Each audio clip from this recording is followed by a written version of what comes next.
It's Bree, and I have a story for you.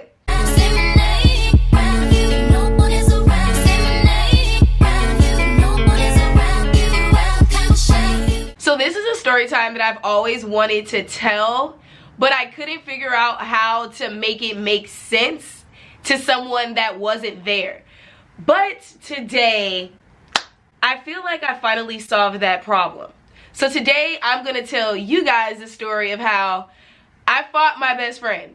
Now, before I even go ahead and get into this story, you guys should already know what it is. If you've been here before, thanks for stopping by. And also, thank you for 14,000 subscribers. I love you. And if you're new here, I mean, what are you waiting for? Go ahead and click that red button and subscribe.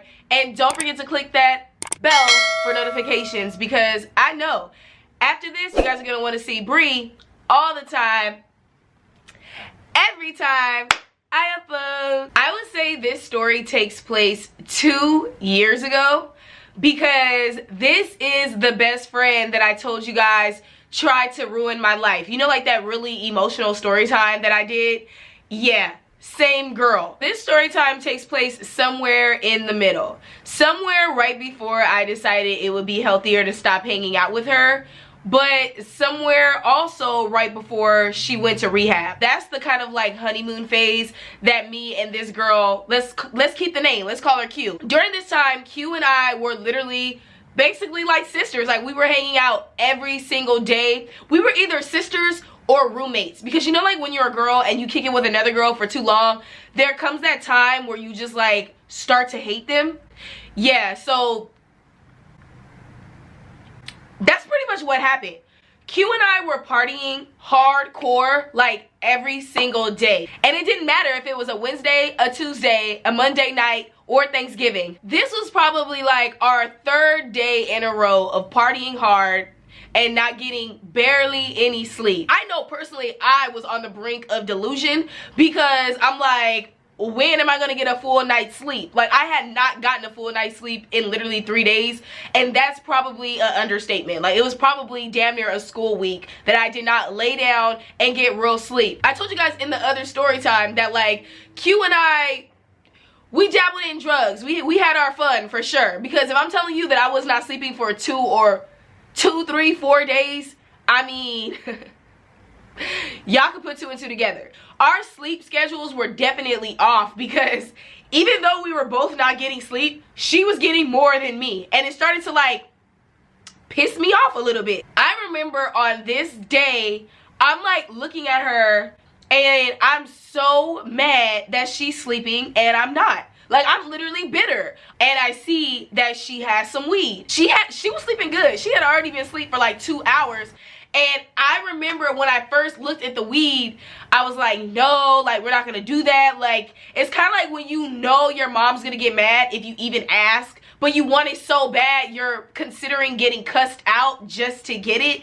That's how bad I want to sleep. Like, I was looking at that weed, and like the first hour, I'm like, no. I'm looking at her phone blow up, like notification after notification after notification. I'm like, if I don't sleep, I know she's gonna wake up and we're gonna do this whole cycle again. So I get up and I get the weed. Y'all, I smoke until I could at least like lay back and relax. And I'm laying there looking like the New York meme, and I doze off. I don't know how long I was asleep. In real life, I could have probably only been asleep for like 35 minutes. But I wake up because she shoves me. So I wake up like eyes bulging, and she's like, did you smoke my weed? I was really feeling some type of way. The whole time I was with this girl, I had been spending all my money. Like, she drove this 2001 Cadillac. I know y'all probably gonna get on me, because when I told the sugar daddy story, he was in a 2001 Cadillac too. But this girl's Cadillac, her mom literally gave her, and it was a gas guzzler. I hated that car. And she used to drain me. Like, y'all, there was so much built up tension, because I couldn't believe that I was spending all my money to make sure that we had drink, we had gas, means of transportation. It was my idea to start taking bottles to the recycling center. That's how low we got. And she was still trying to turn up. When she really came at me with that energy, when I know that the only way she got that weed is because of my idea of going to the recycling center, I literally like just turned over and ignored it. So then she aggressively shoves me again. I'm really looking at her like, you can really get these hands right now, okay? So she keeps like aggressively shoving me until I end up like standing up.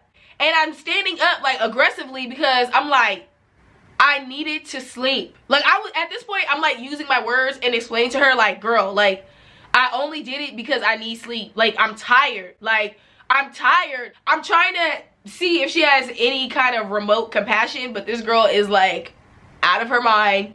And I'm thinking like, how do you wake up on a 10?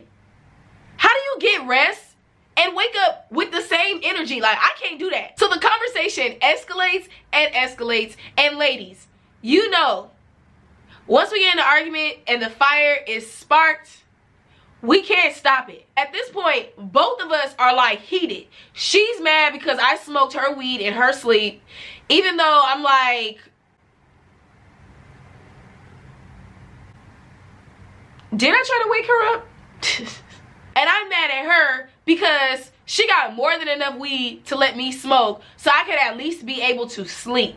Girl, I don't know what happened, but I end up yelling at her. I'm like, you wouldn't have got that weed if it wasn't for me. Matter of fact, you wouldn't even be driving around in that little bucket if it wasn't for me. So this was like a built up situation, but I felt like I was more in the right of being angry. Like for real, because I had given Q everything. So I can't even sleep. I can't even get sleep on your watch. Like that's where my mind was, right? And she's like, no, your problem is you think you run everything. You think yada, yada, yada. Let me tell you something. And then at this point, I'm literally in the corner because I'm trying to avoid confrontation. Because you know, like when you're about to get in a fight and your heart is like boom, boom, boom, boom, boom, boom. Like literally, I was so ready to give Q the hands that I was like trying to keep my distance. Even though her room was not that big, I was definitely trying to be on the other side of it because my heart was like, I swear to God, I'm going to take off of her right now. Y'all, why did this girl, in the middle of talking all of this shit, she comes up to me and grabs me by my neck. She's like, let me tell you something.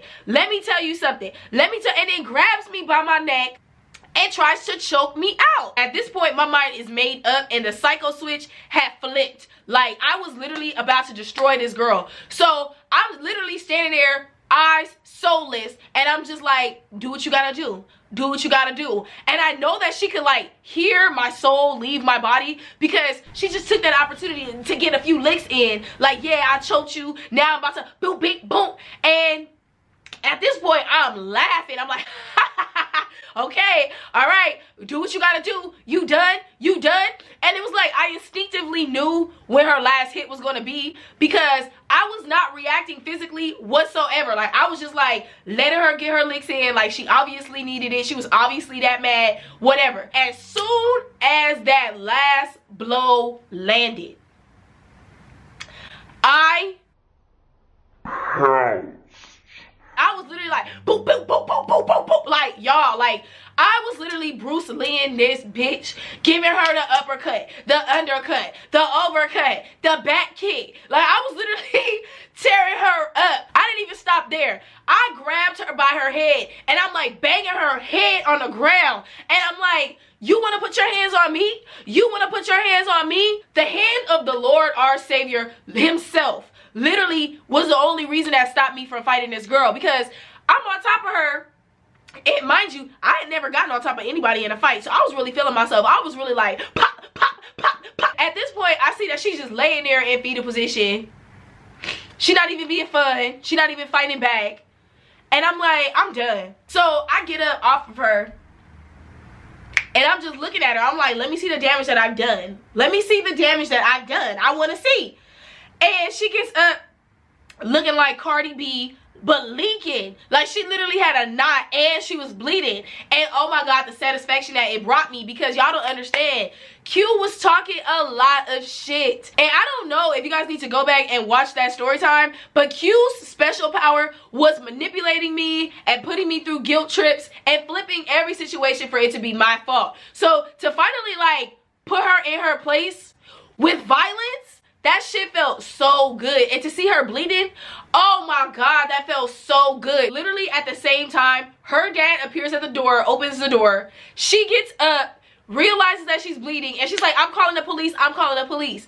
Meanwhile, I'm already gathering my things because I figured the ass whooping that I just delivered to her, it was time for me to go home. Like I said, this was between like 4 and 6 in the evening. So my auntie, I knew she was getting ready to get off work and go home. And I'm like, okay, I'm gonna call her and I'm gonna get a ride with her because this is it. I'm done with this chick, like whatever. So we arranged for a car to come pick me up, and I'm literally sitting like 2 apartments down. This was like between 5 and 8 minutes after the fight, okay? So I'm sitting there and I'm waiting, and tell me why Q calls me. And I'm like, y'all, when I say and she doesn't just call me once. She called me like 2, 3, like, you know, like when you get in a fight with your boyfriend and you're like, I'm done with him, you get out the car, you go in the house, and then like 10 minutes go by, he start blowing up your line to see if you're still mad. Like, yes, I'm still mad. So I finally answered one of her phone calls, and she's like, look, give me $5 and I'll just give you a ride home. Bitch! So I clicked in her face. She called me back again. I answered the next phone call. All right, look, you don't have to give me anything. I just don't want to be in the house. Let me give you a ride home. No. No. No. I'm good. I'm good. Y'all, this girl wanted to give me a ride so bad. She literally came outside and looked for me. She came outside, saw that I was sitting a few apartments down, got in her car, drove in front of the apartment, and just sat there. Like your ain't shit boyfriend. She in the car yelling at me from the curb, talking about, it don't even need to be this way. It didn't even, all of that didn't even need to happen. I'm just sitting there like, oh my God. I cannot wait to get away from you, you demonic bitch. That was harassment at that point. That was either harassment or she was out of her mind. 99% sure it was a combination of both of that, because that girl was 100% out of her mind. And that's the story of how I had to beat my best friend's ass. Like, that's that on that, sis. If you guys like this story, go ahead and turn that thumbs up. Blue, support your girl. Get those fingers moving in the comments below and let me know how you guys would have handled the situation, because, I mean, somebody even try to fake choke me, they're gonna get these hands. So I don't care if she really choked me or medium-sized choked me. She had to get what was coming to her, okay? I love you guys, and I'll see you in the next video. Till next time.